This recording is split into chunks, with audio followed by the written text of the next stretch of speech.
Let's begin with an ominous note written by one of the victims. This is what they wrote exactly 4 days before they were found dead. The last line reads, turn back, it's terrifying here. No one should be here after us." In this episode, we're going to explore the mystery of the Dyatlov Pass incident, which took place in Russia in 1959. But we won't just cover what you already know. Instead, we'll pretend the known facts aren't true and explore the case through a new set of eyes. Specifically, we're investigating what was overlooked, misinterpreted, or purposely buried. We'll try to find the smoking gun. Before we get into it, let me quickly recap the official version of events.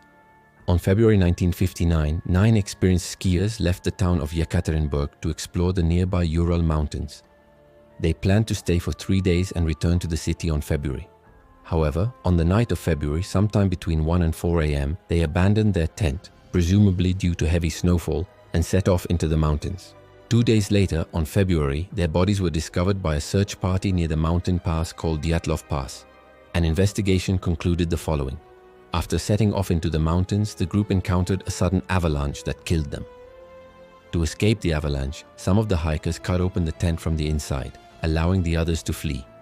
Those who survived the initial avalanche then succumbed to hypothermia, leading to the various injuries found on their bodies, including the oddly missing eyes. Later, an eyewitness would come forward claiming she saw a group of skiers matching the group's description on the night of February. However, the police dismissed her claim, believing she saw a different group. With no other leads, authorities officially closed the case, with the cause of death listed as an avalanche. But like I said earlier, we're going to pretend that this conclusion is wrong. So here's the question we're going to answer in this episode. If the incident wasn't an avalanche, then how did the Dyatlov hikers die? But first, there are a few things that don't add up about the official story. For starters, their tent was found partially ripped open from the inside, but the zipper was intact. Would someone really risk hypothermia by cutting open their own tent in the middle of the night? Second, 2 of the hikers had major internal injuries, which wouldn't have been caused by an avalanche. Third, 5 of the hikers were missing their eyes, leading many to believe that something more sinister than an avalanche was responsible for their deaths. And fourth, the witness claims that she saw 8 people in the group, but only 9 people went missing. Now we need to dig deeper and explore the forgotten evidence, missed clues and misinterpretations that lead us to a completely different conclusion. Let's start with the timeline. We know that the tent was pitched on the evening of February. However, we don't know when exactly because the hikers forgot to record the date in their logbook. The next day on February, they recorded that it was sunny and they spent the day skiing. On the night of February, they noted heavy snowfall and strong winds. The problem with the timeline is that if the snowfall started at around 10 p.m., as they claimed, it wouldn't have been possible for the group to make it down the mountain before 2 a.m. when the temperature dropped below -22 degrees Celsius. Even with the snowshoes, they would have frozen solid by the time they reached the valley floor. So either they didn't write down the date correctly, meaning the snowfall started much earlier, or they lied about making it all the way down the mountain. This suggests that they may have sought shelter at a location lower down the mountain, where they huddled together for warmth until help arrived. But where could they have gone?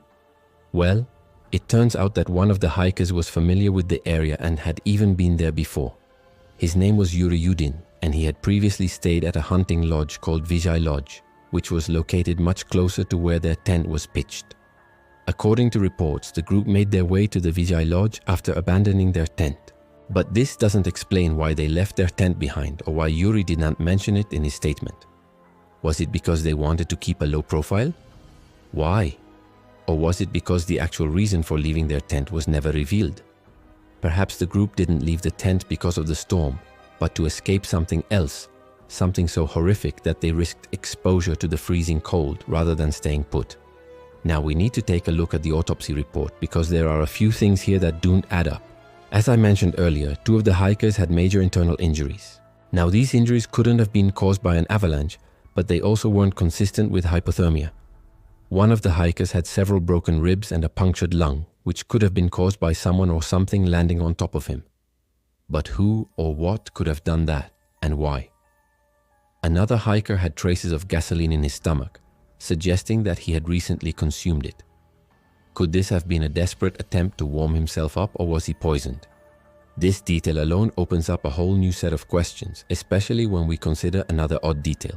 Several of the hikers had abnormal amounts of acetone in their systems. Acetone is a chemical that can be used to extract certain types of body fat. Could this mean that someone was trying to harvest the fat of the hikers, or were they trying to hide something else? But perhaps the most disturbing detail comes from the official cause of death. According to the report, several of the hikers died from mechanical asphyxia. That means they suffocated from an external force pressing against their chest. But if the force was strong enough to kill them, wouldn't it have also fractured their ribs? In fact, wouldn't it have crushed their entire skeletal structure?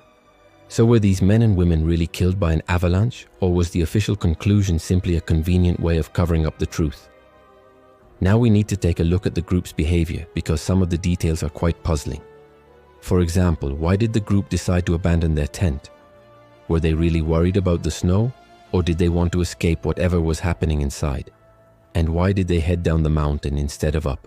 It makes no sense to go higher up when the temperature drops below -20 degrees Celsius. Maybe they were trying to reach a place with fewer trees where they could signal for help. But why did they wait so long to do this? They had plenty of food and water, so they could have stayed put for much longer. Maybe they were trying to send a message or trying to avoid detection. We can use these inconsistencies to construct an alternative theory. What if instead of being killed by an avalanche, the group was hunted down one by one and taken into the forest? This would explain why their tent was cut open from the inside and the zipper was left intact. It would also explain why 2 of the hikers had fatal internal injuries, why several of them had abnormal levels of acetone in their systems, and why they tried to run away in the middle of the night.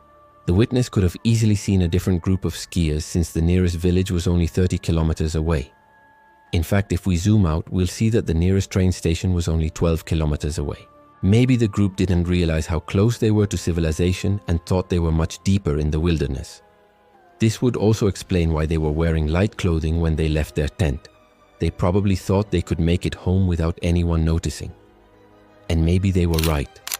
Maybe the villagers simply didn't care about a group of city slickers getting lost in the mountains. To make our alternate theory even more convincing, we need to introduce a new suspect. Someone who could have easily killed the group and disposed of their bodies. The leader of the group, Igor Dyatlov, was a skilled outdoorsman and likely knew the area well. However, he had a dark secret. He was being investigated for embezzlement. If the authorities found out he was on this trip, they would have been able to tie him to the financial crimes leading to his arrest. So what if Igor decided to fake his own death? He could have staged the avalanche, injured the others, and then led them to the hunting lodge. Once they were inside, he could have poisoned them with gasoline while pretending to comfort them. Then he would have dumped their bodies in the forest, making it look like an avalanche had killed them. This would explain why only 9 bodies were found. Igor's body was never recovered. It would also explain why there were conflicting reports about the number of people in the group and why the hikers suddenly changed their plans in the middle of the night. There's even more evidence to support this theory. All the bodies were missing their eyes, but the autopsy report stated that they were removed during the necropsies. However, this is impossible since the pathologist who performed the autopsies was interviewed years later and he denied removing the eyes. It's much more likely that someone removed the eyes after the bodies were found. Why? Well, to prevent the spread of a rare eye disease called anthrax. Anthrax is a bacterial infection that causes lesions on the eyes, and although it's not contagious, it is deadly. If the pathologist believed the hikers died from anthrax, they would have been extremely careful when performing the autopsies. Removing the eyes was a standard procedure to prevent infection. So if the pathologist believed the hikers died from anthrax, why didn't they remove the other organs? It's because they didn't die from anthrax. They were killed. And whoever killed them wanted to hide their identity. This brings us to the final piece of evidence. At the end of the official investigation, the authorities accused an unknown man of killing the hikers. According to their report, this man was spotted carrying a large backpack and walking erratically near the mountain pass. Unfortunately, they never caught him. But what if he wasn't the killer? What if he was just an innocent hiker who stumbled upon a grisly scene, saw a dead body or two, then panicked and ran away? Thank you for watching. What do you think happened to the Dyatlov group? Let me know your thoughts in the comments.